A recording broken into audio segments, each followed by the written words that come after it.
Hello everybody, welcome to divinely guided 7777। कैसे हैं आप सब लोग। मैं आ गई हूँ एक और फ्रेश रीडिंग के साथ। और आज की रीडिंग में हम चेक करेंगे कि आपके पर्सन जिनके साथ आपका लव इंटरेस्ट है वो उनकी एक्टिविटीज़ क्या चल रही हैं, बट एक्चुअली वो आपसे क्या बात छुपा रहे हैं। बाज़ दफ़ा ऐसे मामलात होते हैं कि इंसान सेंटिमेंट्स को, फीलिंग्स को, बातों को, मामलात को थोड़ा सा कॉन्फिडेंशियल रखने लगता है। तो कौन सी ऐसी चीज़ें हैं जो आजकल ये आपसे छुपा रहे हैं, ये उसके ऊपर होगी। कोई बड़ी बात भी हो सकती है, कोई छोटी बात भी हो सकती है, लेकिन रिगार्डलेस आप लोग की क्या सिचुएशन है, ये रीडिंग सबके लिए ओपन है। तो वही मैसेज लीजिएगा जो लगे आपको अपनी सिचुएशन से मैच करता हुआ। टैरो में ये मैसेजेस आए हैं, सब आपने अपने ऊपर इम्पोज नहीं करने हैं। वही मैसेज पिक करें जो आपको लगे कि हाँ भाई ये सिचुएशन थोड़ी बहुत मिलती जुलती लग रही है। और इसकी बेसिस पर कोई फाइनल डिसीजन आपने नहीं बनाना। आपने हमेशा अपनी प्राइवेट रीडिंग लेनी है, मुझसे लें या किसी और से लें। और जब आपको तसल्ली हो जाए कि आपने तमाम इन्फॉर्मेशन गैदर कर ली, तभी आप किसी कंक्लूजन पर पहुँचें। डिस्क्रिप्शन बॉक्स में मेरा नंबर मौजूद है, साथ में सेकंड चैनल का लिंक भी मौजूद है। दोनों ही चैनल्स पर रीडिंग लेने के लिए मेरा कॉन्टैक्ट नंबर एक ही है। So without any further delay let's see कि आपके पर्सन जो हैं वो क्या हाइड कर रहे हैं। सबसे पहले उनकी लाइफ में जो होने वाली एक्टिविटीज़ हैं वो क्या कर रहे हैं, बिकॉज व्हाट्स द टी, ये डेक इसी से रिलेटेड है कि आपके पर्सन की लाइफ में क्या चल रहा है। ये कार्ड खुद पॉपअप हुआ है। Boss daddy, stable, rich, business owner, CEO, big Dick energy. अच्छा जी, बॉस डैडी बने हुए हैं। शायद क्या, बल्कि यकीनन नहीं लग रहा है। Legal issues, okay. Serious matters चल रहे हैं लाइफ में। Activity, ego hurt, ego getting in a way, relationship etcetera. आप शायद इस वक्त दोनों डिफरेंट पोल्स अपार्ट फीलिंग्स पर हुए हुए हैं। और आपको ज़रा ज़्यादा रूड लगता होगा इनके बिहेवियर, जबकि आपके पर्सन जो हैं वो अपने कुछ प्रोफेशनल मैटर्स में यकीनन बिजी हैं, जिसमें बहुत सारी चीज़ें लीगल इश्यूज से भी रिलेटेड हैं। Groupie, okay. रिगार्डलेस जेंडर तो बिल्कुल भी रिस्ट्रिक्टेड नहीं होता। और एक माइंडसेट चलता है, जबकि आप दोनों का ना डिफरेंट दो परसेप्शन चल रहे हैं। ये इस वक्त इन मामलात में बहुत फर्मली बिजी हैं, जो कि क्योंकि ये रिच हैं, स्टेबल हैं, पोजीशन अच्छी है। अच्छा, रिच स्टेबल का मतलब ये भी नहीं कि अंबानी की तरह सीईओ होंगे। I mean you know self sufficient, अच्छा खासा होगा। इतना है कि एंटरटेनमेंट को अफोर्ड कर सकते हैं, आप ये समझ लें। जिसकी वजह से आपका ये माइंडसेट है कि ये अपने आप को बहुत ज़्यादा रूड समझते हैं और बहुत अपने हर वक्त अपने स्टैंडर्ड पर, अपनी इन तमाम चीज़ों पे बहुत ज़्यादा हैं। तो परसेप्शन इस वजह से चल रहा है बिकॉज आपके माइंड में ये है कि जो इनका ये आजकल साइलेंट बिहेवियर है, या ये किसी काम में अगर बिज़ी हैं, किसी मैटर में बिज़ी हैं, तो ये कहीं और कुछ कर रहे हैं। बिकॉज ग्रुपी से a group of people, a group of friends, a group of colleagues, whatsoever. और इस चीज़ को आपके माइंड में ही बात चल रही है कि ये आपको बता नहीं रहे। आप इंक्वायर कर रहे होंगे लेकिन ये आपको बता नहीं रहे होंगे। और आपके माइंड में चल रहा होगा कि ये कहीं ना कहीं फ़न कर रहे हैं, जबकि यहाँ क्लियर नज़र आ रहा है कि ये कहाँ पर इंगेज्ड हैं। Crying over you, okay. आप शायद बहुत ज़्यादा ओवर थिंकिंग कर रहे हैं इनको लेकर और अननेसेसरीली अपसेट हो रहे हैं। आपकी क्वेश्चनिंग पर ये आपको ज़्यादा बता भी नहीं रहे होंगे। आपका माइंड तो मुझे लग रहा है कि बहुत दूर तक चला गया है, कि जैसे ये तो नशा करके टुन होकर किसी पुल के नीचे बैठे होंगे चरसियों के साथ। ऐसा नहीं है। या अगर इनकी कोई ड्रग एडिक्शन है, ड्रग एडिक्शन से मुराद अगर इनकी कोई एडिक्शन है, सॉर्ट ऑफ आजकल एडिक्शन सिर्फ इनटेक पे नहीं डिपेंड करती। आजकल एडिक्शंस जो हैं वो बहुत सारी हो गई। इनफैक्ट आई बिलीव कि सोशल मीडिया भी जो है ना, उसकी एक्सेसिबिलिटी भी एक बहुत बड़ी एडिक्शन हो गई है। लोग जो है वो स्क्रीन टाइम बहुत ज़्यादा बढ़ गया है, या मूवी टाइम बहुत ज़्यादा बढ़ गया, नेटफ्लिक्स की सीरीज़ जो होती हैं उनको देखना। तो एडिक्शन जो है वो किसी भी तरह की हो सकती है, लेकिन आपका माइंड जो है वो इनकी सस्पिशियस एक्टिविटीज़ की वजह से जा रहा है। बिकॉज ये बहुत सीरियस हुए हैं। If you look at the face of this person, ये बहुत ज़्यादा, जिसे कहना चाहिए ना, इतने ज़्यादा ये सीरियसली अपने मैटर्स में इंडल्ज हुए हैं कि शायद इनको सराउंडिंग का कुछ पता ही नहीं चल रहा। और अगर किसी इंसान का वाकई बिजनेस है, एंटरप्रेन्योर है, वो जो भी है, तो उसको ये तमाम चीज़ें बहुत तरीके से लेकर चलनी पड़ती हैं। बिकॉज हर अमीर आदमी के साथ ये वाले मामलात ज़रूर होते हैं।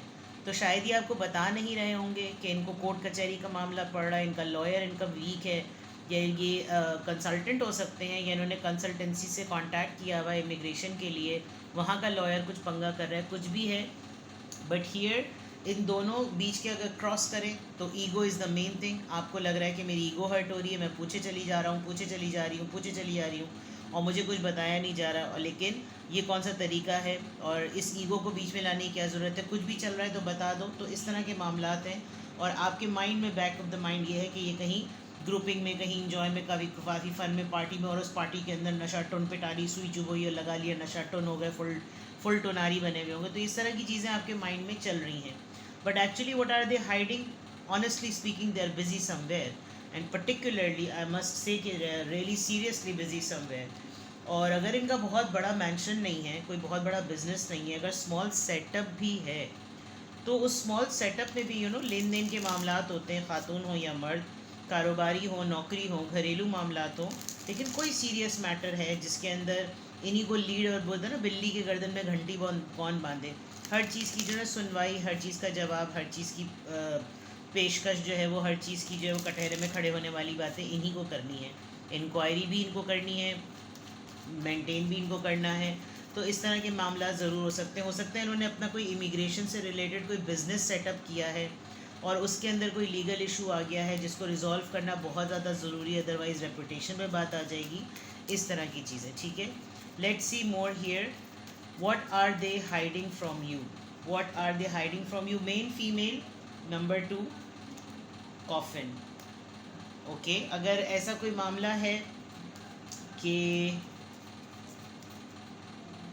देखती हूँ मैं पहले, despair, right, number 32 high honour. अच्छा, किसी ट्रिप पर हैं आपके पर्सन, कहीं गए हुए हैं, किसी सेरेमनी को अटेंड करने गए हुए हैं, और वहाँ पर आपको थोड़ा सा इग्नोर कर रहे हैं, पीछे किसी की कोई डेथ की खबर, कोई न्यूज़ आने वाली है, या कोई सस्पेक्टेडली या एक्सपेक्टेडली कोई डेथ पर है, डेथ बेड पर है, और this lady is quite important. ये मेन फीमेल आ रहा है, आप खुद ये कैरेक्टर हो सकते हैं, अदरवाइज़ ये क्या छुपा रहे हैं, कोई है इनकी लाइफ में जो बहुत इम्पॉर्टेंट है, उसकी लाइफ से रिलेटेड किसी की फैमिली में डेथ हुई है, या कुछ ऐसा मामला है, and there is a kind of a regret कि ये हो सकता है इनके सर्कल में कोई एक ऐसा इंसान हो जिसका मैटर इनको पता था कि इसको हेल्प की नीड है और नहीं हो सका, और ये वाला मामला हो गया खुदा ना खास्ता, और ये कहीं अपने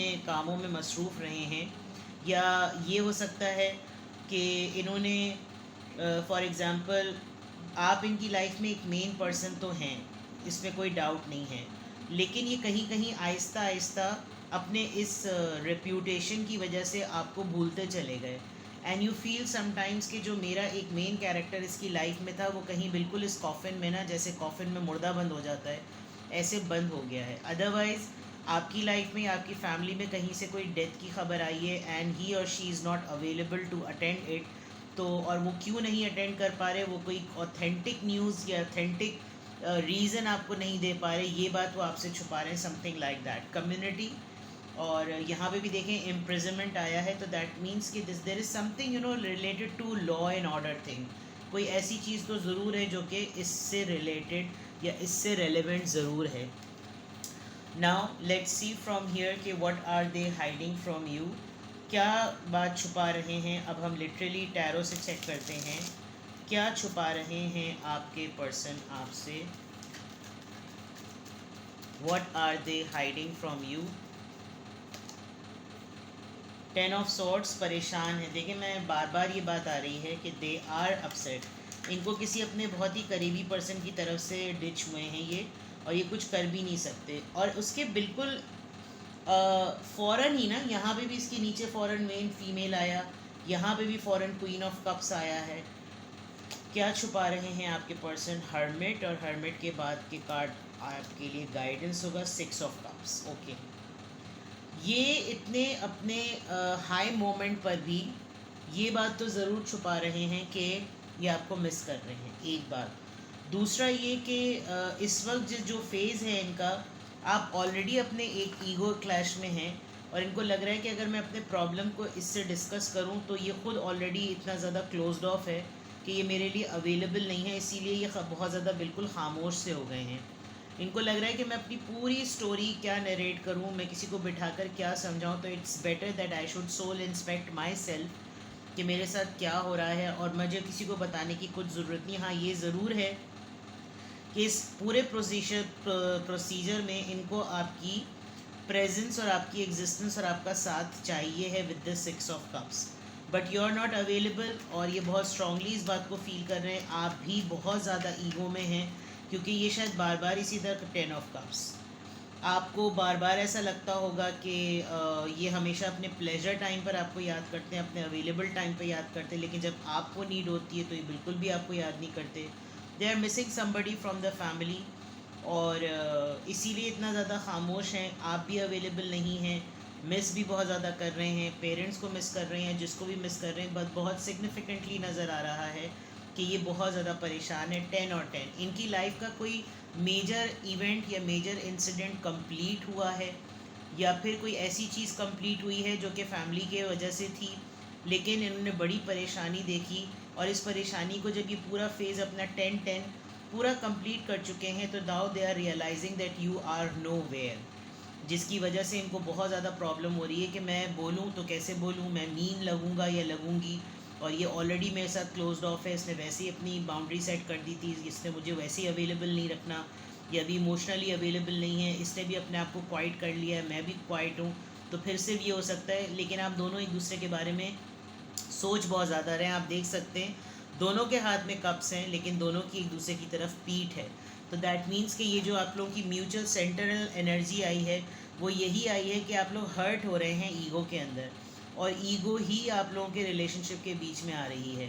वो अपने तौर पर समझ रही हैं, वो आप अपने तौर पर समझ रहे हैं, तो दोनों ही की तरफ से ईगो जो है वो म्यूचुअली आ रही है। आपका परसेप्शन अलग है कि वो आपसे क्या छुपा रहे हैं, इनका परसेप्शन अलग है। ये तमाम बातें महसूस करने के बावजूद भी ये आपके सामने एक्सप्रेस नहीं कर रहे कि इस वक्त ज़िंदगी में सोशल लेवल पर क्या मामला चल रहे हैं, वो भी नहीं बता रहे, इमोशनल लेवल पर इनकी क्या कंडीशन चल रही है ये भी नहीं बता रहे, बिकॉज इनको ऐसा लग रहा है कि you are not available in any form, so it's better not to share anything। आप ही अवेलेबल नहीं हैं तो कुछ भी आपसे साथ शेयर नहीं किया जाए। क्लैरिफाई करते हैं इसको कि 10 ऑफ सोर्ड्स यहाँ पर क्यों आया है, 3 ऑफ कप्स, ओके, अरे इतने सारे कार्ड्स तो नहीं चाहिए। क्वीन ऑफ कप्स यहाँ पर क्यों आया है, कैंसर, स्कॉर्पियो, पाइसिस, एम्प्रेस, ठीक है जनाब।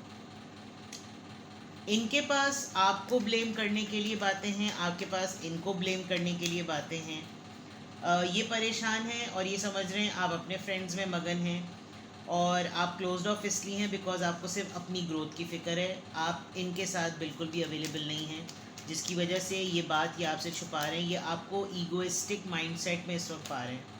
हैंगमैन खामोश हुए हुए हैं, और साथ में आपके और अपने टर्म्स को होल्ड किया हुआ है। आप खुद भी नोटिस कर रहे होंगे कि यार कोई भी सिग्नल नहीं है, कोई भी ऐसी बात नहीं है जिससे ये पता चल सके कि भाई इसके दिमाग में क्या चल रहा है, इसकी क्या प्लानिंग चल रही है, इसको क्या करना है, कुछ भी नहीं मालूम चल रहा। सब कुछ रुका हुआ है हम दोनों के दरमियान। तो कैसे मैं गेस करूं या कैसे मैं असेस करूं, आपके माइंड में हर वक्त ये बातें चलती रहती होंगी। 6 ऑफ कप्स यहाँ पर क्यों आया है, 8 ऑफ पेंटिकल्स। इनको याद तो बहुत आ रही है और ये कुछ चीज़ों को फिक्स तो करना चाह रहे हैं, लेकिन ये आपको बताना नहीं चाह रहे कि ये क्या फ़िक्स करना चाह रहे हैं। ये आपको जितना भी चाहे मिस कर लें, जितना भी याद कर लें, लेकिन ये नहीं आपको बताएंगे because there are so many other things. Because उन्होंने अभी काम को बहुत आड़े लिया हुआ है और काम में ही इतना ज़्यादा मसरूफ़ है कि अभी अगर ये आपको याद करें और अवेलेबल ना हो तो पंगा हो जाएगा। ये बात ये आपसे बहुत क्लियरली छुपा रही हैं। 10 ऑफ कप्स यहाँ पर क्यों आए, 2 ऑफ कप्स। एक सेटलमेंट, एक यूनियन, इनको लग रहा है कि यूनियन हो जानी चाहिए और इसने मुझे एक्सेप्ट कर लेना चाहिए, लेकिन ये आपको कहें कैसे, क्योंकि इनको अगर झुकना पड़ेगा तो वो इनको करना नहीं। और वेदर अगर ये यूनियन की तरफ जाएं, ये बहुत स्ट्रांगली इस बात को फील कर रहे हैं कि सब कुछ हो जाएगा। तो इन दी एंड एक बिलीफ है इनका कि ठीक हो जाएंगे मामला, चीज़ें सही हो जाएंगी। लेकिन अगर अभी मैं बहुत सारे मामलात की वजह से अवेलेबल नहीं हूँ तो फिर मुझे अभी इसको तंग भी नहीं करना चाहिए। मैं अभी यूनियन के लिए अवेलेबल नहीं हूँ, मैं अभी रीयूनियन के लिए अवेलेबल नहीं हूँ, मैं अभी मुलाकात के लिए अवेलेबल नहीं हूँ, तो फिर मुझको अभी ना छेड़ मलंगनू वाला मामला है। तो ये तमाम चीज़ें ये छुपा रहे हैं, और यही वो मामलात हैं, बिकॉज ना आप अवेलेबल हैं इनके लिए, ना ये अवेलेबल हैं अपने आपके लिए, और ईगो बीच में बहुत ज़्यादा आ रही है। दोनों की अपनी अपनी ज़िंदगियों के मामलात चल रहे हैं, लेकिन स्पेसिफिकली इस वक्त आपके पर्सन एक ऐसे परेशानी वाले फेज़ में है जो कि या तो कंप्लीट हो गई है या फिर हो रही है, लेकिन आपकी प्रेजेंस उनको बहुत ज़्यादा याद आ रही है। कुछ आप दोनों के मामलात इस तरह के हो गए होंगे, अब मैं अगर मैंने इसको बोला कि मुझे तुम्हारी ज़रूरत है, और अगर इसने अब भी मुझे नखरे दिखाए, तो फिर मैंने इसको मुंह नहीं लगाना। कुछ इस तरह का बहुत स्ट्रॉन्ग वाइब आ रहा है, because with the boss daddy and with the honour it looks like कि थोड़ा सा अपने अपने उसमें रहने का इनको बहुत ज़्यादा, अपनी ऑरा में रहने का इनको बहुत ज़्यादा वो है कि भाई मैं बरतर और मैं सुपीरियर। तो ये चीज़ें हैं जो ये छुपा रहे हैं। अगर आप इनसे नो कांटेक्ट में हैं, या कांटेक्ट करके भी आपको कोई क्लोजर नहीं मिलता, तो ये कुछ दिन मामला रहेगा, बिकॉज हर्मिट और हैंगमैन दोनों ही बिल्कुल रुक जाने वाली एनर्जी है, और उसके बिल्कुल सेंटर में ईगो है। तो जब तक ये मामलात खुद ही with the passage of time ठीक नहीं होंगे, डोंट एक्सपेक्ट कि कुछ नॉर्मलाइज होगा। तो ये चीज़ें तमाम लेबल्स, तमाम फीलिंग्स आपके पर्सन आपसे छुपा रहे हैं, ताकि अगर आप दोनों के दरमियान खटपट सी हो गई है, तो मज़ीद बात जो है ना और ना बिगड़े। ठीक है, तो ये आपकी रीडिंग है। कुछ भी आपसे रेजोनेट करे, यू कैन कॉन्टैक्ट मी। और अगर आपको फर्दर क्लैरिटी चाहिए तो भी आप मुझसे कांटेक्ट कर सकते हैं। I am available for the private reading, for the detail session and for single question as well, and private readings are not for free. अपना बेहद ख्याल रखिएगा। Bye bye.